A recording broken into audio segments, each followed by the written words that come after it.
पहले फालसफे के तने काट के लेके आते हैं। उसके बाद इनको 8 से 10 घंटे पानी में भिगोया जाता है। उसके बाद इस टोकरी पे बड़ी महारत और मेहनत के साथ इस टोकरी को बनाया जाता है। बाद इसे मार्केट में फरोख्त करने का मरहल आता है, तो मार्केट में इसको घुमा के फरोख्त किया जाता है। उसके बाद ये फरोख्त होती है, उसे लोग लेके अपने ज़रूरत में इस्तेमाल करते हैं।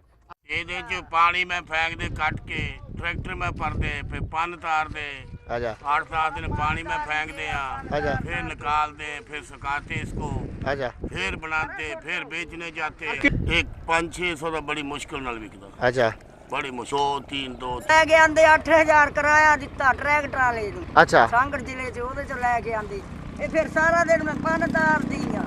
आजा ਪਨ ਤਾਰ ਕੇ ਇਸ ਨੂੰ ਚੀਰ ਕੇ ਦਿੰਨੀ ਕਾਠੀ ਬਣਾ ਕੇ ਦਿੰਨੀ, ਦੇ ਕੇ ਆਉਂਦਾ। ਬਹੁਤ ਮਜ਼ਦੂਰੀ ਕਰਦੇ। ਸਾਡੇ ਘਰ ਦੀ ਹਾਲਾਤ ਵੀ ਗੰਦੀ ਆ, ਛੱਤ ਡਿੱਗੀ ਪਈ ਆ, ਕੋਠਾ ਚੋਂਦਾ। मुल्तान में पहले ये वहाँ पे रिहायश पजीर थे, अब सांगड़ में यहाँ पे ये काम कर रहे हैं। इस टोकरी को शुरू से बनाने से लेके आखिरी मराहल तक बड़ी मेहनत करनी पड़ती है। उस सागर दीन मोहम्मद बलोच, वॉइस न्यूज़, सांगड़।